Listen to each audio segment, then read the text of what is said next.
Yes, we are live now. Hello friends, this is Himanshi and welcome to Let's Learn and Career Will as well. तो ये session है आपका pedagogy special batch के अंदर, second session है, दूसरी class है। एक टॉपिक हमने अभी परसों कंप्लीट किया था, कल कुछ नेटवर्क इशू के कारण क्लास बीच में बंद हो गई। तो पहला जो चैप्टर था वो था व्हाट इज साइकोलॉजी, यानी साइकोलॉजी क्या है ना? साइकोलॉजी क्या है? इसके अलावा अगर हम बात करें तो मेथड्स इसमें या टेक्निक्स कौन सी हैं विकास को या बेसिकली स्टडी करने की व्यक्ति को, है ना? ये सारी बातें हमने की थी। अलग अलग लोगों ने क्या क्या इसके ऊपर थॉट दिए हैं, डेफिनेशन क्या है, एजुकेशनल साइकोलॉजी क्या है, ये सारी बातें हमने परसों समझी परसों के लेक्चर में। मतलब मनोविज्ञान क्या है, मनोविज्ञान स्टडी करता है आपके मन को, आत्मा को, इटिमोलॉजिकली वैसे बना है, और जो हमारे अनुभव हैं, जो चीज़ें हम एक्सपीरियंस करते हैं, जो हमारा मेंटल स्टेट है, उसको स्टडी करता है। एजुकेशनल साइकोलॉजी क्या है? ये जो साइकोलॉजी के सारे फंडे हैं, इनको एजुकेशन में अप्लाई करता है एजुकेशनल साइकोलॉजी। ठीक होगी बात, कोई परेशानी इस बात में नहीं है। ठीक, अब बात ये आती है, ये जो साइकोलॉजी है इसके कुछ संप्रदाय रहे होंगे, इसके कुछ स्कूल्स रहे होंगे, है ना? इसके कुछ संप्रदाय हैं, यानी अलग अलग स्कूल्स ऑफ थॉट हैं, अलग अलग विचारधाराएं रखने वाले लोग साइकोलॉजी में हैं। जहां से इस बार अगर आप एस्टेट का एग्जाम उठाएंगे, दिल्ली का जो सबॉर्डिनेट टीचिंग का एग्जाम होता है वो उठाएंगे, है ना, या कहीं और कोई भी आप एग्जाम उठाते हैं, देखने को आपको यहाँ से 102 नंबर में क्वेश्चन कभी कभी आता है। तो एक बार समझेंगे कि स्कूल्स ऑफ साइकोलॉजी क्या कहते हैं और यहाँ से क्वेश्चन कैसे बन सकता है, और जो हमने पढ़ा साइकोलॉजी, एजुकेशनल साइकोलॉजी और टेक्निक्स के बारे में, वो कितना काम का था या हमें आगे कैसे हेल्प करेगा। बिल्कुल ये जो बैच है ये कंप्लीट आपके सभी टीचिंग एग्जाम्स में हेल्प करेगा, है ना, क्योंकि जो टॉपिक्स हैं ये ऑलमोस्ट बेस से लेकर के हम और एडवांस तक चल रहे हैं। ठीक है बात? ठीक है बात, एक बार आप लोग ज्वाइन कर लो। हाँ, और अगर मैं बात करूँ आपके नोट्स की, जिन लोगों ने बैच ज्वाइन कर लिया है, एडमिशन बहुत सारे हो गए, बहुत खुशी की बात है। जल्दी मतलब कोशिश ये है कि करियर टीम की भी, क्योंकि उन्हें भी रिस्पॉन्ड करने में प्रॉब्लम होती है कि एडमिशन क्लोज हो शायद फरवरी मिड तक या एंड तक, ये मुझे नहीं पता। तो अगर जो लोग इंटरेस्टेड हैं वो तो ज्वाइन कर ही लें। साथ में जिन लोगों को नोट्स के लिए बड़ी तकलीफ हो रही है या सोच रहे हैं कि नोट्स कब मिलेंगे, तो नोट्स पे काम चल रहा है। नोट्स एक बड़ा काम है ना? तो इस तरह के नोट्स आपको देखने को मिलेंगे। अब हिंदी वाले परेशान होंगे, अब ये ट्रांसलेशन में भी हैं, तो हिंदी में भी नोट्स आपको मिल जाएंगे। थोड़ा सा इंतजार कीजिए, अगले हफ्ते से आपको कोशिश रहेगी कि नोट्स मिल जाए। तो साइकोलॉजी का प्रॉपर नोट्स आपको ये मिल जाएंगे। एजुकेशन साइकोलॉजी हो, चाहे वो चाइल्ड डेवलपमेंट हो, है ना, आपके डायग्राम्स वगैरह को कोशिश की है कि आसान भाषा में समझाई जाए चीज़ें। चाहे फिर आपका नेक्स्ट चैप्टर जो कि डेवलपमेंट शुरू होगा उस पे बात करेंगे। ठीक, तो नोट्स कुछ इस तरह के रहने वाले हैं, और इनको हिंदी में भी मिल जाएंगे। अच्छा, कुछ नोट्स इस तरह के रहेंगे, कुछ जो मैं पीडीएफ के थ्रू पढ़ाती हूँ वो भी रहेंगे। कुछ चैप्टर्स में जहाँ इतने एक्सप्लेनेशन की जरूरत नहीं है वहाँ डायरेक्ट पीडीएफ भी दी जाएगी। ठीक है बात? तो कुल मिलाकर के ये नोट्स और ये सारी चीज़ें सेकेंडरी होती हैं। और अगर बात करूँ क्वेश्चन एक्सरसाइजेस की, जो प्रैक्टिस शीट्स हैं उन पर भी डिस्कशन हम वीक में एक बार जरूर करते रहेंगे। इंपॉर्टेंट क्या है? इंपॉर्टेंट है समझ के प्रैक्टिस कर लेना। बाकी कितने नोट्स आपके बने हुए हैं कोई देखने नहीं आ रहा, आपके दिमाग में परमानेंट हो जानी चाहिए चीज़। ठीक है बात? ठीक है बात या नहीं? बिल्कुल रीड के लिए हेल्पफुल है। तो हमने बात की थी लास्ट टू लास्ट क्लास में कि व्हाट इज साइकोलॉजी, साइकोलॉजी है क्या, साइकोलॉजी की डेफिनेशन क्या है। तो उसमें एक बात निकल करके आई थी कि साइकोलॉजी क्या है? स्टडी करने वाला विज्ञान है। किसको? मन को या आत्मा को। ऐसा यूनान में यानी ग्रीक में इनिशियली जब साइकोलॉजी फिलोसफी का हिस्सा थी, दर्शन शास्त्र का हिस्सा थी, तब से माना जाता रहा है, या इसका इटोमोलॉजी है ये। ठीक है, इतनी बात, कोई दिक्कत नहीं है, कर देंगे दीपक। ये बात क्लियर है? कोई परेशानी है ना? अगर ऐप चलाने में कोई दिक्कत आ रही है तो उनकी हेल्पलाइन है, उस पर। सैड नहीं यार, मेरी तबीयत थोड़ी आजकल ढीली चल रही है काफी टाइम से ही। देखो, डेफिनेशन की अगर हम बात करें तो डेफिनेशन को हमने समझा साइकोलॉजी की, साइकी प्लस लोगोस से मिलकर के बना है, जिसमें साइकी का मतलब है सोल या फिर माइंड, और लोगोस का मतलब था स्टडी। तो स्टडी ऑफ सोल या फिर माइंड, मन का अध्ययन या आत्मा का अध्ययन, मनोविज्ञान कहलाता है। जो ये शब्द है, जनरली ये बात निकल करके आती है कि पहली बार जो इस्तेमाल किया वो रुडोल्फ गोकल ने किया 1590 में, जो कि एक दार्शनिक थे, एक फिलोसोफर थे। इसके अलावा अगर हम बात करें तो 1506 में ये जो वर्ड है निकला किससे है? तो लैटिन भाषा के साइकोलॉजिया से निकला हुआ है। ये जो साइकोलॉजिया का पहला प्रयोग था ये मार्को मेरुलिक ने किया 1506 में। 1506 में साइकोलॉजिया का पहला प्रयोग। सामान्य तौर पर कहा जाता है कि साइकोलॉजी का पहला प्रयोग या साइकोलॉजी शब्द का पहला प्रयोग ज्यादातर लोग ये मानते हैं कि रुडोल्फ गोकल ने किया 1590 में। ठीक है बात? इस बात को समझने में कोई दिक्कत नहीं है, रुडोल्फ गोकल ही है आपके सामने। ठीक होगी बात? बिल्कुल, आगे बढ़ेंगे। अब साइकोलॉजी के कुछ संप्रदाय हैं, यानी मनोविज्ञान के कुछ संप्रदाय हैं। जब से साइकोलॉजी शुरू हुई, दर्शन शास्त्र से हटके अपने आप में एक डिसिप्लिन बना, अपने आप में एक सब्जेक्ट बना, और जिसकी शुरुआत हमने बात की थी कि विल्हेम मैक्सिमिलियन वुंट, पिक्चर में आप देख भी पा रहे होंगे, संरचनावाद के संस्थापक मान लीजिए आप इनको। संरचनावाद बेसिकली इन्हीं का थॉट था, लेकिन जो नाम है संरचनावाद वो किसने दिया है? इनके ही शिष्य एडवर्ड टिचनर ने, ईबी टिचनर कहते हैं। इस बार एस्टेट में एक क्वेश्चन आया, who is the father of structuralism? तो इस केस में कई लोगों ने रटा हुआ है, बिल्कुल कई सारे इंस्टीट्यूट्स की किताबों से भी, कि फादर ऑफ स्ट्रक्चरलिज्म तो ईबी टिचनर हैं। टिचनर ऑप्शन में भी नहीं था। रीजन है उसका, फादर कौन है? ये है टिचनर ने उसको प्रोपाउंड किया है, नाम दिया है स्ट्रक्चरलिज्म। अगर विलियम वुंट ऑप्शन में नहीं होता तब आप टिचनर के साथ चले जाते, टिचनर ऑप्शन में ही नहीं था। तो टिचनर ने बेसिकली, विलियम वुंट ने जो ये संप्रदाय बनाया स्ट्रक्चरलिज्म, जिस पे बात की, उसको एक तरीके से डिफाइन किया या नाम दिया। तो फादर ऑफ स्ट्रक्चरलिज्म में विलियम वुंट, और वुंट ना मिले तो ईबी टिचनर, दोनों एक साथ नहीं देगा ऑप्शन में। तो ये एक बेसिक बात है, रटना नहीं है, समझना है, क्योंकि विलियम वुंट ने इस थॉट को शुरुआत की और ईबी टिचनर इनके शिष्य थे, तो उन्होंने उस चीज को और बढ़ावा दिया या कुछ चीजों को थियराइज किया, नाम दिया। ठीक है बात? स्ट्रक्चरलिज्म एक स्कूल है, एक स्कूल ऑफ थॉट है, संप्रदाय है मनोविज्ञान का, जो सबसे पुराना है, ये कह सकते हैं संरचनावाद। इसमें एक मेथड इस्तेमाल होता है, जिस मेथड को हम कहते हैं इंट्रोस्पेक्शन मेथड, यानी अंतर्दृष्टि विधि। अंतर्दृष्टि विधि, ये देख लेना इसमें स्पेलिंग कुछ गड़बड़ हो तो। ठीक, अंतर्दृष्टि में क्या है? बेसिकली आप खुद में इंट्रोस्पेक्ट करते हैं, अपनी फीलिंग्स को, अपने थॉट्स को, इन सबको ऑब्जर्व करते हैं ऑब्जेक्टिवली। ठीक, इतनी बात क्लियर है? पंकज, सुबह से शाम तक बहुत सारे मेल आते हैं, मैं इंडिविजुअली सबको रिप्लाई बिल्कुल नहीं कर सकती, I am so sorry for that, कोशिश करूंगी फिर भी। ठीक है। तो अगर हम बात करें तो इंट्रोस्पेक्शन मेथड जो है वो एक सब्जेक्टिव मेथड है। सब्जेक्टिव मेथड कैसे है? सब्जेक्टिव मेथड है क्योंकि अलग अलग लोग अलग अलग तरीके से इंटरप्रेट कर सकते हैं कि मैंने तो ये इंट्रोस्पेक्ट किया, मैंने तो ये सोचा, मैंने तो ये ऑब्जर्व किया अपने थॉट्स को, है ना। तो सब्जेक्टिव है, सभी के लिए एक जैसा नहीं रहेगा। जैसा मैं किसी चीज के बारे में अनुभव करती हूँ जरूरी नहीं है आप भी वैसा करें। तो इंट्रोस्पेक्शन एक सब्जेक्टिव मेथड है, but it is one of the oldest methods, सबसे पुराने मेथड्स में से एक है इंट्रोस्पेक्शन। ठीक, अंतर्दर्शन कह सकते हैं हम इसको। विल्हेम वुंट ने पहली लेबोरेटरी 1879 में कहा? लिप्जिग, जर्मनी, पहली मनोविज्ञान की प्रयोगशाला स्थापित की। ठीक है ये बात। स्ट्रक्चरलिज्म के फादर कहा जाता है। अब स्ट्रक्चरलिज्म है क्या? संरचनावाद ये मानता है कि जो माइंड है, जो मन है, उसकी जो संरचना है उसको समझा जा सकता है टुकड़ों में तोड़ करके, हिस्सों में विभाजित करके।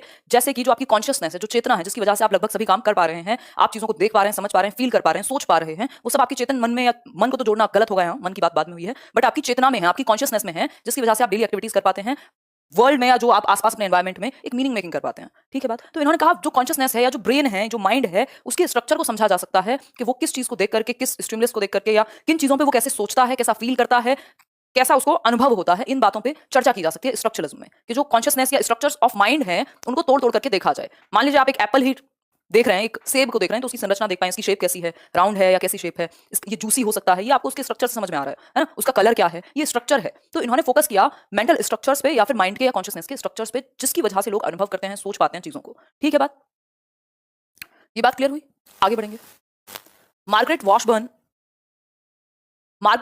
अभी हमने बात की थी ईबी टिचनर की। तो स्ट्रक्चरलिज्म से दो लोग जुड़े हुए हैं, एक तो है विल्हेम वुंट, और दूसरा जिन्होंने नाम दिया स्ट्रक्चरलिज्म को या आगे इसमें स्टडीज की, वो है ईबी टिचनर, जो विल्हेम वुंट के ही शिष्य थे।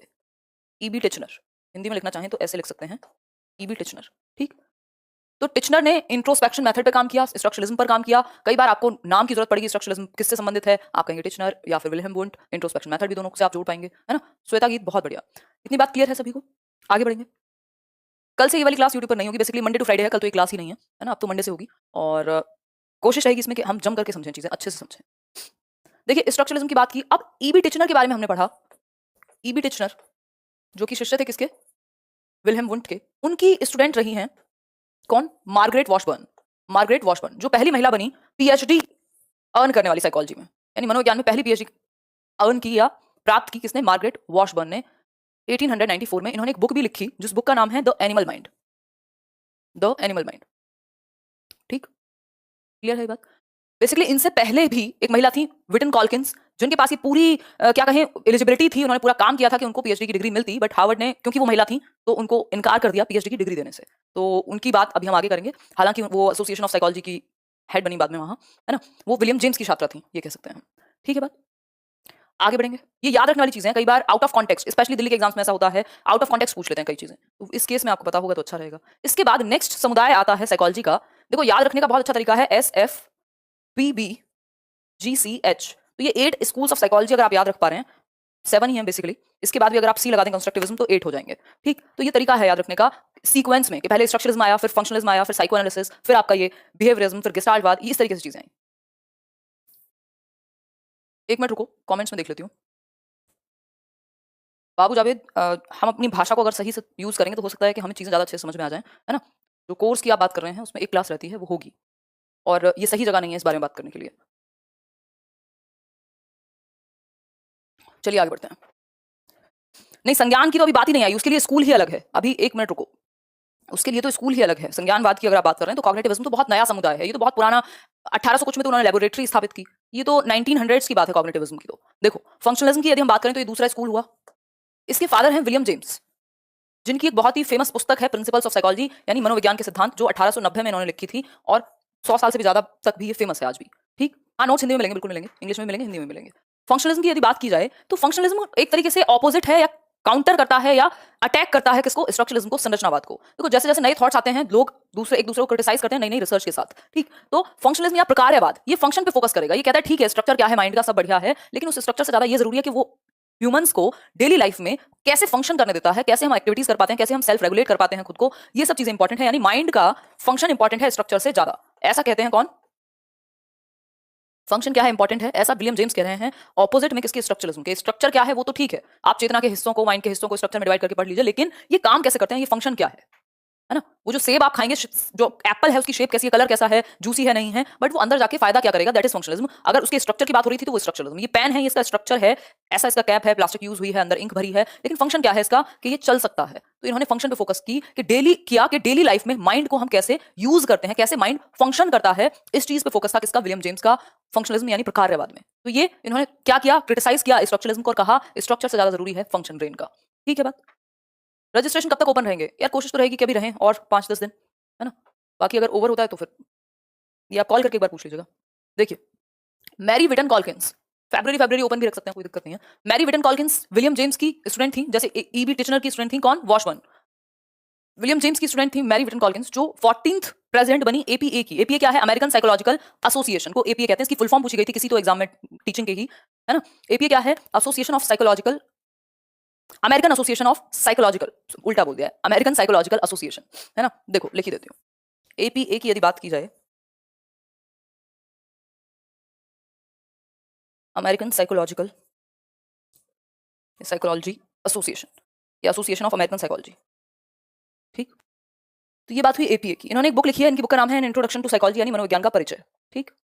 पहली महिला प्रेसिडेंट थी किसकी, एपीए की, association of psychology, American association of psychology, पहली फर्स्ट वुमेन प्रेसिडेंट। और अगर ओवरऑल देखा जाए तो 14th प्रेसिडेंट थी। ठीक है ये बात, कोई दिक्कत परेशानी नहीं, सिर्फ फोन पे ही चलता है Gurpreet career lab. Next school आता है आपका साइको एनालिसिस। इसके फादर हैं सिगमंड फ्रॉइड। अच्छा, एक और चीज, जो मनोविज्ञान के जनक कह दिया जाता है यानी साइकोलॉजी के फादर, वो विल्हेम वुंट को जनरली कहा जाता है। कई कई जगह आपको एरिस्टोटल मिलेगा। अगर ऑप्शन में सिंपल दिया हुआ है विल्हेम वुंट, आप विल्हेम वुंट के साथ जाएंगे। विल्हेम वुंट नहीं है, आप एरिस्टोटल लगा सकते हैं। ये बेसिकली सब्जेक्टिव है, ये फैक्चुअल क्वेश्चन नहीं है, ठीक? तो वुंट के साथ हम जनरली जाते हैं। और अगर मॉडर्न साइकोलॉजी के फादर पूछ ले, जो अभी करंट में अगर हम बात करें आधुनिक मनोविज्ञान के जनक, तो विलियम जेम्स को कहते हैं हम, ठीक? आगे बढ़ेंगे। साइको एनालिसिस की यदि हम बात करें, मनोविश्लेषणवाद की, तो इसके जनक हैं, इसके फादर हैं Sigmund Freud. Sigmund Freud basically एक न्यूरोलॉजिस्ट थे, वियना के, यूरोप में है वियना, ऑस्ट्रिया में है वियना, और जो कि यूरोप का हिस्सा है ऑब्वियसली, ठीक? तो सिगमंड फ्रॉइड क्या थे, जनक हैं किसके, मनोविश्लेषणवाद के, साइको एनालिसिस के। सिगमंड फ्रॉइड कहते हैं कि जो हमारी एक्टिविटीज हैं, जो हमारा बिहेवियर है, उसका बहुत बड़ा हिस्सा निर्धारित होता है किससे, हमारे अनकॉन्शियस से। इन्होंने मन की 3 अवस्थाएं बताई कि भाई एक है चेतन मन यानी कॉन्शियस ब्रेन, जिससे मैं अभी वर्ड्स यूज कर रही हूँ, आप लोग सुन पा रहे हैं, लिख रहे होंगे, ये सब कॉन्शियस ब्रेन का हिस्सा हुआ, चेतन मन। दूसरा है आपका सबकॉन्शियस, जो आप नींद में कई बार होते हैं, है ना, कई बार आपको चीजें याद नहीं आ रही होती हैं, बीच की स्थिति है, अवचेतन मन। तीसरा है अनकॉन्शियस, जो अचेतन है, जिस तक आप पहुंच नहीं सकते, लेकिन वही अचेतन मन आपके बिहेवियर को ज्यादातर गाइड करता है या आपको ड्राइव करता है। मोटिवेशन का कारण वही है, उसमें छिपी हुई डिजायर्स हैं, और उन डिजायर्स में भी इन्होंने सेक्सुअल डिजायर्स पे ज्यादा फोकस किया है कि वो ड्राइव करती हैं आपको, है ना। 3 स्टेट्स ऑफ माइंड, जिसमें उन्होंने बताया इद, ईगो और सुपर ईगो कैसे काम करते हैं। ईगो हिस्सा होता है अनकॉन्शियस का, इनकी थियरी हम पढ़ेंगे तब ये चीजें ज्यादा डिटेल में समझेंगे। ईगो जो है वो रियलिटी से या कॉन्शियसनेस से जुड़ा हुआ है, सुपर ईगो टोटली आपका कॉन्शियस है। एनालिसिस ऑफ फॉरगेटफुलनेस, इन्होंने यही पाया कि लोग चीजें भूलते कैसे हैं, क्यों हैं, कई बार हम मिस प्रोनाउंसिएशन करते हैं, उसका क्या कारण है, लोगों के जोक्स और उनके ड्रीम्स या क्या बताते हैं उनके बारे में। तो बेसिकली इन्होंने मन के विश्लेषण के थ्रू बिहेवियर को समझने की कोशिश की कि व्यवहार या जो भी हमारी डिजायर्स हैं, मोटिव्स हैं, वो कहां से आ रहे हैं। तो वो अनकॉन्शियस से आ रहे हैं, वो अचेतन से आ रहे हैं। तो मन का विश्लेषण किया किसने, सिगमंड फ्रॉइड ने। इसको साइको डायनामिक भी कह दिया जाता है, साइको डायनामिक, साइको डायनामिक, ठीक है। आधुनिक मनोविज्ञान, विलियम जेम्स। ओडिपस और इलेक्ट्रा कॉम्प्लेक्स की बात की। ओडिपस कॉम्प्लेक्स क्या है, बॉय या मेल चाइल्ड का माता के प्रति अट्रैक्शन, ओडिपस। इलेक्ट्रा है गर्ल चाइल्ड के लिए, फादर के प्रति अट्रैक्शन। इरोस और थैनेटोस की बात की, इनको ध्यान से समझिएगा। इन्होंने कहा 2 तरह के इंस्टिंक्ट हैं, 2 तरह की वृत्तियां हैं हमारे अंदर, ह्यूमंस के अंदर, है ना। इरोस का मतलब है लाइफ इंस्टिंक्ट, यानी जीवन वृत्ति। आप जीना चाहते हैं, आप खुश होना चाहते हैं, आप एंजॉय करना चाहते हैं, ये सब क्या है, लाइफ इंस्टिंक्ट है। हम मरना नहीं चाहते, हम जीना चाहते हैं, लाइफ इंस्टिंक्ट है, इरोस कहते हैं इसको। इरोस होटल्स की भी, इवन आपकी टीवी पे भी चैनल्स वगैरह हैं, मतलब क्या है उसका, लाइफ इंस्टिंक्ट, ठीक, लाइवली है। थैनेटोस है हमारे अंदर एक डेथ इंस्टिंक्ट भी है, मतलब हमारा एक हिस्सा नेगेटिविटी की तरफ भी इंक्लाइंड है अगर देखा जाए तो, है ना, जो हमें डेथ की तरफ भी झुकाता है, जिसमें लोग खुद को नुकसान भी पहुंचाते हैं, स्मोकिंग हुआ, ड्रिंकिंग हुआ, डिप्रेशन है, ये सब डेथ इंस्टिंक्ट हावी होने की वजह से कह सकते हैं हम। इरोस और थैनेटोस 2 इंस्टिंक्ट हैं, Eros life instinct, Thanatos death instinct, ठीक हो गई बात। यूट्यूब पर डेली क्लास चलेगी, जैसे चलती है, बैच में चलेगी 5 दिन क्लास, यूट्यूब पर चलती है ऑलमोस्ट 7 दिन क्लास। तो इस बात को लेकर के कई लोग बिना मतलब की अफवाहें फैलाते रहते हैं, है ना। यूट्यूब पर चीजें अलग तरीके से चलती हैं, मतलब ये तो पूछने वाला क्वेश्चन ही नहीं है, इतना लाइफ तो कहीं और होता ही नहीं। बिहेवियरिज्म की यदि हम बात करें तो बिहेवियरिज्म की बात करते हैं, बिहेवियरिज्म है व्यवहारवाद। अभी 9:30 भी मिलेंगे हम, आज डिस्कशन करेंगे, प्रैक्टिस जो होगी वो यूट्यूब पर ही होगी, ठीक। देखो, बिहेवियरिज्म यानी व्यवहारवाद। क्या है व्यवहारवाद, व्यवहारवाद के जनक हैं जेबी वॉटसन, जॉन ब्रॉडस वॉटसन। इन्होंने 1912 में बिल्कुल खारिज कर दिया किसको, साइको एनालिसिस हो, स्ट्रक्चरलिज्म हो, फंक्शनलिज्म हो। इन्होंने कहा कुछ माइंड, चेतना, ये वो कुछ नहीं है, सिंपल फोकस करो व्यवहार पे। क्योंकि कॉन्शियसनेस को स्टडी कैसे करोगे, क्योंकि मन को अध्ययन कैसे करोगे, मन को मापा तो जा नहीं सकता कि आपकी इंटेंशन क्या है। तो इन्होंने फोकस किया किस पे, व्यवहार पे, और व्यवहार में भी ऑब्जर्वेबल एंड मेजरेबल बिहेवियर पे, ऑब्जर्वेबल एंड मेजरेबल बिहेवियर पे, यानी जिसको मापा जा सके ऐसा व्यवहार। ठीक, तबियत यार हो जाएगी केशव ठीक, थोड़ा समय लगेगा, पता नहीं कितना लगेगा ये भी नहीं पता, क्योंकि जब सही रहती है तब याद नहीं आता, जब खराब हो जाती है तब याद आता है। 1 मिनट में कमेंट्स देख लेती हूँ, फिर करियर पे भी चल रही है क्लास। गौरी क्या कह रहे हो भाई? अच्छा, बीएड फर्स्ट ईयर के लिए पर्याप्त, हाँ मोर देन इनफ। टाइमिंग यही रहेगी क्या मंडे से? टाइमिंग मंडे से 3 से 4 फिक्स्ड है, 3 से 4 साढ़े 4 तक चलेगा, बल्कि डिपेंड करता है कौन सा टॉपिक कितनी देर का है ना। 3 बजे रहेगी दोपहर में टाइमिंग, क्योंकि शाम में टाइमिंग का एक और बैच आपका है वो रीड और पेडागोजी वाला, मुझे लगा यहाँ पे मतलब इसको 3 बजे से शुरू करेंगे। ठीक ma'am, I am your big fan, अच्छा धन्यवाद। और बताओ बाकी फैन वैन क्या ही लर्नर्स हैं हम लोग, सब सीख ही रहे हैं साथ में। डेली क्लास कितनी देर होगी? 1 से 1.5 घंटा, 1 मिनिमम 1.5 मैक्सिमम। चलो अगर हम बात करें तो इन्होंने फोकस किया है, हाँ सीटेट बिल्कुल क्लियर होगा, क्यों नहीं होगा। देखो ऑब्जर्वेबल बिहेवियर पे इन्होंने कहा मन की, चेतना की, फलाने की कोई स्टडी नहीं, हमारे लिए इंपॉर्टेंट वो है जो व्यवहार में दिखे, जिसको मेजर कर सकें, जिसको माप सकें, वो व्यवहार जिसको मापा जा सके, दैट इज इंपॉर्टेंट। तो ऑब्जर्वेबल एंड मेजरेबल बिहेवियर पे जेबी वॉटसन ने फोकस किया। कंडीशनिंग की बात करते हैं, और कंडीशनिंग के थ्रू यानी अनुबंधन कहते हैं, कंडीशनिंग एक तरीके की आदत डलवा देना ब्रेन को कि आप मजबूर हो जाएं वही चीज रिपीट करने पर, या किसी चीज के प्रति डर, या कोई एक तरह की हैबिट। जैसे वॉटसन ने क्या किया, वॉटसन को फादर ऑफ बिहेवियरिज्म कहा जाता है। बेसिकली आइवन पावलोव जो थे, जिन्होंने क्लासिकल कंडीशनिंग पे बात की है, उनसे क्या थे, ये प्रभावित थे। ठीक, तो फाइनली ये पहले मनोवैज्ञानिक बने अपने आप में जिन्होंने प्रॉपर तरीके से फिर कंडीशनिंग में बात की। ठीक, अगर कंडीशनिंग की बात करें तो जेबी वॉटसन कहते हैं कि एक बच्चा था लिटिल एल्बर्ट नाम का। किसकी बात कर रहे हैं? वॉटसन की बात कर रहे हैं, वॉटसन की बात कर रहे हैं। और वॉटसन क्या है? फादर ऑफ बिहेवियरिज्म है, यानी व्यवहारवाद के जनक हैं, व्यवहारवाद के जनक हैं।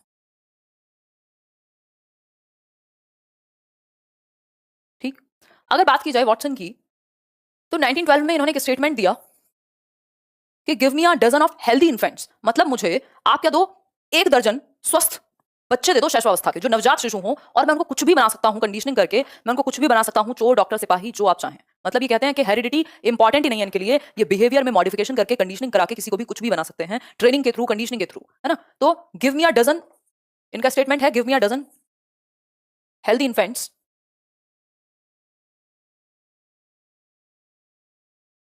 And I can make them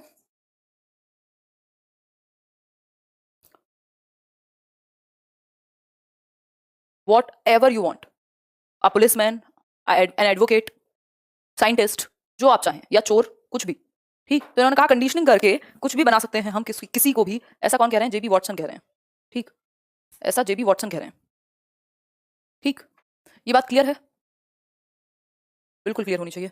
next अगर इन्हीं की हम बात करें तो इन्होंने इनका एक एक्सपेरिमेंट फेमस है लिटिल एल्बर्ट पर। लिटिल एल्बर्ट एक बच्चा था 11 महीने का, ठीक है, 11 मंथ ओल्ड चाइल्ड, या इन्फेंट कहेंगे। ये इनका बच्चा था कि नहीं था ऐसी कोई जिक्र है नहीं, कई लोग कहते हैं इन्हीं का बच्चा था, बट वो मैटर नहीं करेगा क्योंकि इन्फेंट। ठीक, इन्होंने कंडीशनिंग की, उसके अंदर भय पैदा किया।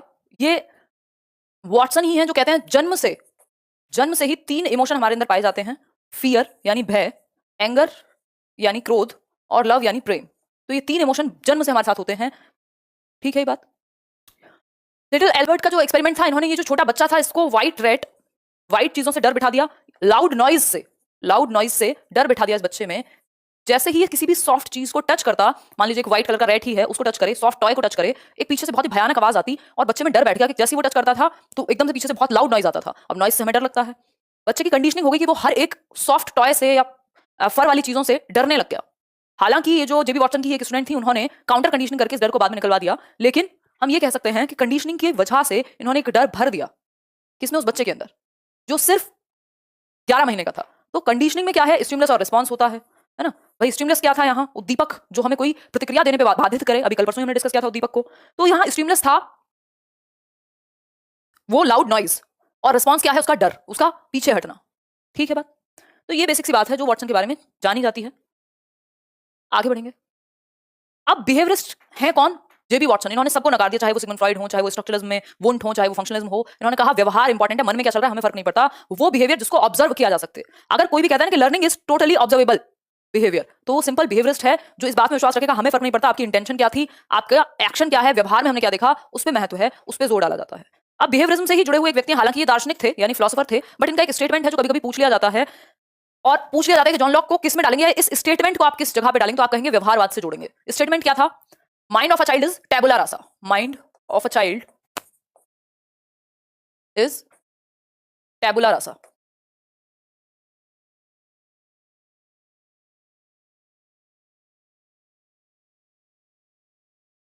इस टैबुला रासा का मतलब क्या था? इस टैबुला रासा का मतलब था ब्लैंक स्लेट, यानी बच्चे का जो माइंड है वो क्या है? ब्लैंक स्लेट है, खाली तख्ती है, खाली तख्ती की तरह है। उस पे आप कुछ भी लिख सकते हो, उसको कोई भी शेप दे सकते हो, उसको कैसे भी मोल्ड कर सकते हो, कच्ची मिट्टी की तरह है, कोरी पटिया की तरह है, वो भी हम कह सकते हैं, है ना, कि मतलब कैसी भी दिशा आप उसको दे सकते हो, बिल्कुल खाली माइंड है, कोई कुछ भी उस पर लिख सकते हो आप, ऐसा जॉन लॉक कहते हैं। हालांकि इसका क्रिटिसिज्म हुआ, आज की डेट में हम इस बात को सही नहीं मानते हैं, बट ये इनका थॉट है। जब तक ये ना पूछे कि mind of a child is tabula rasa, तब तक आप जॉन लॉक या बिना मतलब अपनी मर्जी से माइंड को खाली नहीं बताएंगे, जब तक जॉन लॉक के बारे में ना पूछे। ठीक है, क्यों? क्योंकि आजकल हम इस धारणा को अच्छा नहीं मानते। अब हम व्यवहारवाद से ज्यादा कंस्ट्रक्टिविज्म पे फोकस करते हैं कि बच्चा कंस्ट्रक्ट कर पाए नॉलेज को, जिसको हम आगे पढ़ेंगे। तो जॉन लॉक के इस कथन को, जॉन लॉक को ही नहीं, लेकिन ये जो कथन है ये व्यवहारवाद से जुड़ा हुआ है कि हम किसी को भी कुछ भी बना देंगे, ये बिहेवियरिज्म से जुड़ा हुआ कथन है। ये स्टेटमेंट जो है वो बिहेवियरिज्म से जुड़ा हुआ है। ठीक है, बात इतनी क्लियर है? ये बात आगे बढ़े। गेस्टाल्ट साइकोलॉजी, बिहेवियरिज्म से जुड़े हुए बहुत सारे लोग हैं, अगर आप नाम लिखना चाहें तो अभी लिख सकते हैं। व्यवहारवाद की यदि मैं बात करूं तो कुछ लोगों का नाम, और वैसे हम लर्निंग थ्योरीज पढ़ेंगे तो आपको क्लियर हो जाएगा, फिर भी स्किनर, बीएफ स्किनर, इसके अलावा आपका क्लार्क, हल, थॉर्नडाइक भी इवन बाद में पहले फंक्शनलिज्म से जुड़े हुए थे, थॉर्नडाइक। फिर इसके बाद अगर हम बात करें तो यहाँ बहुत सारे लोग आ सकते हैं, पैवलव, टॉलमैन, इनको न्यू बिहेवियरिस्ट कहा जाता है, टॉलमैन को, है ना, अनगिनत नाम है इसमें। अच्छा, जॉन डुई जो है वो फंक्शनलिज्म में विश्वास रखते थे कि हम डेली लाइफ में फंक्शन कैसे करेगा ब्रेन। तो जॉन डुई का यदि पूछे कभी, तो आप वो जो फंक्शनलिज्म था विलियम जेम्स से जुड़ा हुआ, उसको सपोर्ट करना कह सकते हैं। सीडीपी, सीडीपी 29 आपके कारण, अरे बहुत बढ़िया उगम सिंह जी, बहुत बढ़िया। चलिए आगे बढ़ते हैं नेक्स्ट क्वेश्चन पे। अब जो नेक्स्ट स्कूल ऑफ साइकोलॉजी है वो है गेस्टाल्टवाद। गेस्टाल्टवाद क्या कहता है? यानी गेस्टाल्टवाद है, ये यहाँ संरचनावाद गलत टाइप हुआ है, गेस्टाल्टवाद को गेस्टाल्ट ही कहेंगे हिंदी में भी। ठीक, तो गेस्टाल्टवाद या गेस्टाल्ट साइकोलॉजी क्या कहती है? गेस्टाल्ट साइकोलॉजी के जनक हैं वो है मैक्स वर्टहाइमर या वर्दीमीर कह दिया जाता है इनको, वर्दीमीर, जर्मन थे। ठीक, ये जर्मन स्कूल है, जर्मनी में इसकी एक तरीके से कहेंगे कि नींव डली, 30 आउट ऑफ 30 शिवानी की, बहुत बढ़िया।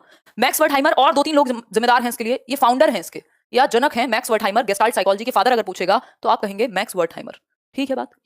2 और लोग हैं, मैक्स वर्टहाइमर, कोहलर और कोफका। काफका अलग है, कोफका अलग है, तो ये कोफका। ठीक, तो ये 3 लोग हैं जो इंपॉर्टेंट नामों में से हैं किसके? गेस्टाल्टवाद के। एक और व्यक्ति हैं जिनके बारे में कभी कभी पूछ लेता है कि ये किस संप्रदाय को बिलोंग करते हैं, तो वो है कर्ट लेविन, जो गेस्टाल्टवाद को ही बिलोंग करते हैं। इनकी फील्ड थ्योरी हम समझेंगे, फील्ड थ्योरी पे उन्होंने बात की है।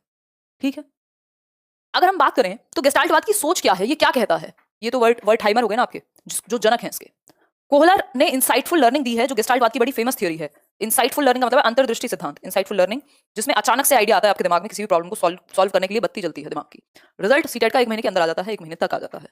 The whole is greater than the sum of its parts. ये ऐसा मानते हैं कि आप बजाय कि हिस्सों में चीजों को देखने के, जब एज अ होल देखते हैं तो उसका मीनिंग एक कंप्लीट मीनिंग या डिफरेंट मीनिंग निकल करके आता है। जैसे अगर देखा जाए तो ये डॉट है, ये भी एक डॉट है, ये भी एक डॉट है, बट जिन लोगों के दिमाग में है तो उनको दिख रहा होगा यार ये लाइन बना रहे हैं डॉट 3 मिलके, या यहाँ भी एक डॉट बना दूं, यहाँ भी एक डॉट बना दूं, उनको पैटर्न नजर आने लग जाएगा। तो ये जो पार्ट्स हैं, इनकी बजाय जब हम एज अ होल देखते हैं तो कुछ और हमें नजर आता है, या एक ज्यादा मीनिंग अच्छा निकल करके आता है जब हम पार्ट्स की जगह पर एज अ होल देखते हैं चीजों को। ये बात कही किसने? The whole is greater than the sum of its parts. तो ये एरिस्टोटल ने, एक फिलोसोफर थे, बहुत ग्रेट फिलोसोफर कह सकते हैं उनको, अरस्तु ने कही थी। ठीक, अगर हम बात करें गेस्टाल्टवाद की तो ये फोकस करता है परसेप्शन पे, परसेप्शन पे फोकस करता है, यानी हम चीजों को हमारे सेंसेस के थ्रू परसीव कैसे करते हैं, दिमाग में इंफॉर्मेशन जाती कैसे है, बनती कैसे है। ठीक, हाँ मेंटोस ही है गेस्टाल्टवाद, सही कह रहे हो। परसेप्शन कैसे क्रिएट होता है, क्रिएटिविटी, क्रिएटिविटी यानी रचनात्मकता, कुछ नया कैसे लोग सोच पाते हैं, एकदम से अचानक से आइडिया कैसे आते हैं, और थिंकिंग, इन सब पे बेस्ड है। हम परसीव कैसे करते हैं चीजें, क्रिएटिविटी कैसे वर्क करती है, थिंकिंग कैसे वर्क करती है, इन सब पे बेस्ड है। इन सब की बात करता है गेस्टाल्टवाद। बाकी हम इन सब थ्योरीज को अलग अलग डिटेल में पढ़ेंगे। अभी स्कूल ऑफ साइकोलॉजी से आपको अवगत कराया जा रहा है कि आपको थोड़ा थोड़ा इंट्रोडक्शन मिल जाए कि कौन सा स्कूल ऑफ साइकोलॉजी किसकी बात करता है, कौन लोग किससे जुड़े हुए हैं। अब नेक्स्ट है जो कि बहुत ही नई ब्रांच कहेंगे इसको साइकोलॉजी की, बहुत नई, मतलब मॉडर्न एरा में आई है, कॉग्निटिव साइकोलॉजी यानी संज्ञानवाद। कॉग्निटिव साइकोलॉजी पे बहुत जोर है, कंस्ट्रक्टिविज्म पे बहुत जोर है, यानी रचनावाद और संज्ञानवाद पे आजकल बहुत जोर है। ठीक, अगर मैं बात करूं एक्सपेरिमेंटल साइकोलॉजी के जनक भी विलियम वुंट को ही कहा जाता है। देखो, क्योंकि एक्सपेरिमेंट होना शुरू किया ना प्रॉपर लैब में। वेबर भी एक व्यक्ति हैं, उनको छोड़ देते हैं, ये इंपॉर्टेंट है, इसको समझो। कॉग्निटिव साइकोलॉजी या संज्ञानवाद की यदि हम बात करें तो कॉग्निटिव साइकोलॉजी आपके संज्ञान, आपकी ब्रेन, आपकी मेंटल स्किल्स पे फोकस करती है। आपके ब्रेन को एक कंप्यूटर से यहाँ तुलना की जाती है, कंप्यूटर के साथ, कि जैसे कंप्यूटर में इंफॉर्मेशन प्रोसेस होती है उसी तरीके से हमारे ब्रेन में भी इंफॉर्मेशन प्रोसेस होती है। शालू कुमारी, मेरी बुक हिंदी में जल्दी आ जाएगी, कई बुक्स आने वाली हैं अभी, एडवांस में मैं आपको बता दे रही हूँ। कॉग्निटिव साइकोलॉजी की यदि हम बात करें तो कॉग्निटिव साइकोलॉजी क्या है, हमारी मेंटल स्किल्स पे फोकस करती है, और जो ब्रेन है यहाँ एक कंप्यूटर की तरह, उसको माइंड को, ब्रेन नहीं माइंड को एक कंप्यूटर की तरह कंसीडर किया जाता है कि जैसे कंप्यूटर में आप इन्फॉर्मेशन डालते हैं, वो प्रोसेस होती है, वो समझती है चीजों को, ऐसे हमारा ब्रेन या हमारा माइंड भी इन्फॉर्मेशन को कंसीडर करता है। तो ये थिंकिंग को इन्फॉर्मेशन प्रोसेसिंग से या माइंड को इन्फॉर्मेशन प्रोसेसिंग से जोड़ते हैं, कंप्यूटर से जोड़ते हैं। ये क्वेश्चन डायरेक्ट भी पूछा जाता है। बहुत बढ़िया नीतूराज। अब ये कॉग्निटिविज्म की स्थापना कब हुई? 1960 के दशक में, 1960s में मिलर और जेरोम ब्रूनर ने एस्टैब्लिश किया सेंटर फॉर कॉग्निशन। तो जेरोम ब्रूनर को और मिलर को, ये वही जेरोम ब्रूनर है जिन्होंने आइकॉनिक, एनेक्टिव और सिंबॉलिक लर्निंग की बात की है। मिलर और जेरोम ब्रूनर को इस चीज का श्रेय जाता है कॉग्निटिव साइकोलॉजी को। कॉग्निटिव साइकोलॉजी बेसिकली ब्रेन को इन्फॉर्मेशन प्रोसेसिंग या कंप्यूटर से कहीं ना कहीं जोड़ता है, और मेंटल स्किल्स, चाहे वो थिंकिंग हो आपकी, है ना, चाहे वो आपकी प्रॉब्लम सॉल्विंग स्किल्स हो, चाहे फिर वो आपका रीजनिंग हो, तर्क करना, चाहे वो आपकी मेमोरी हो, जितनी भी चीजें ब्रेन से जुड़ी हुई हैं वो सब कॉग्निटिविज्म का हिस्सा होंगी। मेमोरी हो, स्मृति, अटेंशन हो। ठीक, मेरा ऐप सही नहीं चल रहा, एक बार उनको कॉल करो। देखो मैं नंबर दिखा देती हूँ, 1 मिनट रुको। करियर टीम को कॉल करो, ये ऊपर नंबर दिया हुआ है कॉन्टैक्ट वाला, ये सपोर्ट का नंबर है। एक बार इनसे पूछो भाई क्या दिक्कत आ रही है, और एक बार खुद भी ट्राई करो, एक बार इंस्टॉल करके इंस्टॉल कर लो क्या दिक्कत है ना। चलो आगे बढ़ते हैं नेक्स्ट पॉइंट पे। ह्यूमनिज्म। ह्यूमनिज्म क्या है? यानी मानवतावाद। मानवतावाद बेसिकली बात करता है, पीयू सक्सेना, रुको यार मंडे से वहीं देखेंगे कमेंट। देखो अगर मैं बात करूं ह्यूमनिज्म की, मानवतावाद की, मानवतावाद इस बात में विश्वास करता है कि इनहेरेंटली, यानी आंतरिक दृष्टि से अगर हम देखें तो ह्यूमंस अच्छे ही होते हैं। मतलब हम सब में कुछ अच्छाई है और हम सेल्फ एक्चुअलाइजेशन की तरफ बढ़ सकते हैं कि हमारा हाईएस्ट पोटेंशियल क्या हो उसको हम अचीव कर पाए। ये बात कहता है ह्यूमनिज्म। यानी humanistic psychology focused on individuals free will, कि भाई एक तो आजादी या जो आपकी सच में आंतरिक इच्छा है उस पर फोकस किया जाए। ह्यूमन की पर्सनल ग्रोथ चाहता है हर एक ह्यूमन बीइंग, और सेल्फ एक्चुअलाइजेशन की तरफ अग्रसर है। तो ये ह्यूमंस पे फोकस करते हैं, उनकी फ्रीडम पे फोकस करते हैं, उनके ग्रोथ पे फोकस करते हैं। कौन? ह्यूमनिस्ट जो है, मानवतावादी जो हैं, जो मानवता को महत्व देते हैं, किसी भी रिलीजन, किसी भी बिलीफ से ऊपर मानव को रखते हैं कि सारी चीजें हम ही ने बनाई है, बट इंपॉर्टेंट क्या है? ह्यूमंस की ग्रोथ होना, उनको फ्रीडम मिलना। इसमें दो लोग इंपॉर्टेंट हैं। फादर ऑफ ह्यूमनिज्म पूछे तो कार्ल रॉजर्स, जिन्होंने सेल्फ की थ्योरी दी है पर्सनैलिटी की, और दूसरे व्यक्ति हैं अब्राहम मैस्लो, जिनको स्पिरिचुअल फादर कहा जाता है। स्पिरिचुअल फादर कहा जाता है किसका? ह्यूमनिज्म का। इनकी थ्योरी आपको पता ही है, मोटिवेशन की थ्योरी है, जिसमें हायरार्की ऑफ नीड की इन्होंने बात की है। बेसिक बात है। धन्यवाद गायत्री, है ना। ये बात क्लियर है, सभी को क्लियर होगी ये बात, छोटी सी बात है बिल्कुल। तो ह्यूमनिज्म इंसान पे, मतलब मानव पे, ह्यूमंस पे फोकस करता है, और इनहेरेंटली हम सब अच्छे हैं और अच्छाई की तरफ बढ़ सकते हैं, इस बात पे फोकस करता है। ये है आपके कार्ल रॉजर्स और ये अब्राहम मैस्लो हैं, जिनकी नीड की थ्योरी और इनकी कार्ल रॉजर्स की सेल्फ की थ्योरी भी हम पढ़ेंगे इस कोर्स के अंदर। ठीक, आगे बढ़ेंगे। अब बहुत ही नई ब्रांच कहेंगे या नया thought of school of thought कहेंगे कंस्ट्रक्टिविज्म या रचनावाद को। क्या है ये रचनावाद? ये तो हमने इतनी बार पढ़ा है एनसीएफ के चक्कर में भी, सीटेट में भी आपने बहुत पढ़ा होगा। रचनावाद या सृजनात्मकतावाद। रचनावाद कहता क्या है? कंस्ट्रक्टिविज्म कहता क्या है? बताइए, कंस्ट्रक्टिविज्म क्या कहेगा? ये पूछा है। कंस्ट्रक्टिविज्म जैसा कि नाम से जान रहे हो, ये कहता है बच्चे में नॉलेज को कंस्ट्रक्ट करने की क्षमता है। ज्ञान का निर्माण बच्चा स्वयं कर सकता है, जो कि पियाजे भी कहते हैं। नॉलेज को कंस्ट्रक्ट करने की, ज्ञान की रचना करने की क्षमता है। ये कौन कहेगा? रचनावाद कहेगा। ठीक, ज्योति शायद आगे हो जाए, है ना। करियर के कोर्सेज जरूरत से ज्यादा सस्ते हैं, इसलिए सिर्फ फोन पे ही चलता है। आई बिलीव ऐसा रीजन होगा कुछ। कंस्ट्रक्टिविज्म यानी रचनावाद नॉलेज को कंस्ट्रक्ट करने पे फोकस करेगा, कि नॉलेज बनती कैसे है, बिल्ड कैसे होती है, इस चीज पे फोकस होगी। और सबसे बड़ी बात, जो लर्नर है, जो बच्चा है, वो नॉलेज को कंस्ट्रक्ट कर सकता है। उसको फ्रीडम दो, आप उसको एक्टिविटी करने दो, उसको अनुभव करने दो, और वो नॉलेज को कंस्ट्रक्ट कर पाएगा। इससे संबंधित लोग, पियाजे एक बहुत महत्वपूर्ण नाम है कंस्ट्रक्टिविज्म का, वाइगॉस्की एक बहुत महत्वपूर्ण नाम है कंस्ट्रक्टिविज्म का, है ना। ठीक, ये सारे लोग हैं। इवन ब्रूनर भी बाद में इसी से संबंधित हैं। हाँ बिल्कुल, एनवायरमेंट दे दो गुरप्रीत बच्चे को, उसको एक्टिविटी करने का मौका दो, उसको फ्रीडम का मौका दो, और आप फैसिलिटेट करो एज अ टीचर। आप एज अ टीचर फैसिलिटेट करो, जहां जरूरत हो बच्चों को वहां अवेलेबल हो जाओ, तो बच्चा नॉलेज को कंस्ट्रक्ट स्वयं कर लेगा। तो as the learner gain new experiences, जैसे जैसे उसको नए अनुभव मिलते हैं, एनवायरमेंट मिलता है, वो कंटिन्यूअसली अपडेट करता है अपने मेंटल मॉडल्स को, उसकी जो मानसिक संरचनाएं हैं, जिनको पियाजे स्कीमा कह रहे हैं, नई इंफॉर्मेशन के साथ, और अपनी इंटरप्रिटेशन जो दुनिया की रियलिटी है उसको कंस्ट्रक्ट करता है अपने ब्रेन में as per reality, as per his और हर एक्सपीरियंसेस। ये मैं देख रही थी, पता नहीं आप लोग कमेंट्स, कई लोग तो ऐसे करते हैं कि वो डिस्ट्रैक्ट करते हैं कमेंट्स। आंसर की यूट्यूब ने कितनी बार बताया जाए भाई, है 15 दिन में आती है, 15 दिन में आती है। बिल्कुल, कई लोग बिल्कुल पढ़ने के मूड में ही नहीं आते। अच्छा, अब अगर हम पूछें, हमने इतने सारे स्कूल्स ऑफ साइकोलॉजी पढ़ लिए, यानी संप्रदाय पढ़ लिए मनोविज्ञान के, जिसमें हमने क्या पढ़ा? SF, ये याद रखने का तरीका है, S फॉर स्ट्रक्चरलिज्म, जिसमें हमने विलियम वुंट की बात की थी। फिर फंक्शनलिज्म आया, जिसमें विलियम जेम्स की बात हुई। फिर साइको एनालिसिस आया, मनोविश्लेषणवाद, जिसमें सिगमंड फ्रॉइड की बात हुई। फिर व्यवहारवाद की बात हुई, यानी व्यवहारवाद कैसे वर्क करेगा। और फिर है गेस्टाल्टवाद, फिर कॉग्निटिविज्म, फिर ह्यूमनिज्म, और हम अब बात कर रहे थे कंस्ट्रक्टिविज्म की। तो SFPBGCHC ऐसे भी याद रख सकते हो, नहीं तो सिर्फ यहां तक भी याद रखोगे तब भी चलेगा। ठीक, ये सीक्वेंस था, इन सब की हमने बात कर ली। अब आज की डेट में, ये प्राचीन काल से, जब से साइकोलॉजी शुरू हुई है तब से और आज तक हम ऐसे आए हैं, है ना। आज के टाइम पे हम साइकोलॉजी को क्या मानते हैं? जब शुरुआत हुई थी तो मन का विज्ञान, आत्मा का विज्ञान, देखो आत्मा का विज्ञान कहने वाले लोग कौन थे? जो सोल को महत्व दे रहे थे कि साइकोलॉजी सोल की स्टडी है। तो ये लोग थे अरस्तु यानी एरिस्टोटल, एक दो लोगों के नाम आपको याद हो तो अच्छा रहेगा, रेने डिकार्टे, ठीक, ये लोग थे जो सोल स्टडी ऑफ सोल कहते थे। क्रिकेट इंडिया, अच्छा धन्यवाद। अच्छा ओके, यूट्यूब इंडिया, देखिए नाम तो अपना लिख लिया करो कम से कम। माइंड की यदि बात की जाए तो माइंड की स्टडी कहने वाले थे पेस्टोलॉजी, ठीक, ये कुछ कुछ लोग थे जो अलग अलग चीज में विश्वास रखते थे। अब आज की डेट में, ये तो प्राचीन काल की बात हुई ना, मन की स्टडी है, आत्मा का अध्ययन है, मन का अध्ययन है, साइकोलॉजी, ठीक, लेकिन आज की डेट में मॉडर्न एरा में साइकोलॉजी क्या है अगर आपसे पूछे तो आप कहेंगे व्यवहार का अध्ययन है। बिहेवियर के स्टडी को हम साइकोलॉजी कह रहे हैं आज की डेट में, मॉडर्न एरा में व्यवहार का अध्ययन साइकोलॉजी है, व्यवहार का विज्ञान साइकोलॉजी है ना। तो आज की डेट में अब इस पे एक थॉट दिया है, वुडवर्थ का एक थॉट है। वुडवर्थ कहते हैं कि पहले साइकोलॉजी ने अपनी आत्मा खोई, फिर अपना मन खोया, अब फिर थोड़ी अपनी जो कॉन्शियसनेस थी, चेतना थी, उसको खोया, फिर इसके बाद अगर हम बात करें तो कुछ थोड़ा बहुत बिहेवियर यानी व्यवहार बाकी है। तो पहले साइकोलॉजी क्या थी? सोल की स्टडी थी, आत्मा की। फिर कई लोगों ने कहा मन इंपॉर्टेंट है, माइंड की स्टडी, उसको भी खोया। फिर कॉन्शियसनेस, जो स्ट्रक्चरलिज्म कहता है, संरचनावाद के कॉन्शियसनेस, उसको खोया, चेतना को। अब थोड़ा बहुत व्यवहार बचा है, यानी आज की डेट में साइकोलॉजी क्या है? व्यवहार का विज्ञान है या व्यवहार का अध्ययन है। सबसे पहले सोल, माइंड, कॉन्शियसनेस, और अब जो बचा है वो व्यवहार है। तो मॉडर्न इरा में व्यवहार का अध्ययन ही साइकोलॉजी है। ठीक है बात? क्लियर है ये बात? सबको समझने में कोई दिक्कत नहीं हो रही होगी? हाँ बिल्कुल, साइंस भट्ट, ये बात क्लियर है कि नहीं? भाई first psychology lost its soul, पहले मनोविज्ञान ने अपनी आत्मा खोई, फिर अपना मन खोया, उसके बाद कॉन्शियसनेस, चेतना को खोया, और अब कुछ व्यवहार बाकी है थोड़ा। तो मॉडर्न डे में साइकोलॉजी क्या है? व्यवहार का अध्ययन है। शुरुआत कहां से हुई थी? आत्मा से, मन से, कॉन्शियसनेस से। अगर साइकोलॉजी का मीनिंग पूछे, इटिमोलॉजी, साइकी प्लस लोगस, तब आप मन या फिर आत्मा को ही महत्व देंगे। साइकी का मतलब या तो माइंड है या तो सोल है, वो शाब्दिक अर्थ है, वो शाब्दिक अर्थ है किसका? मनोविज्ञान का।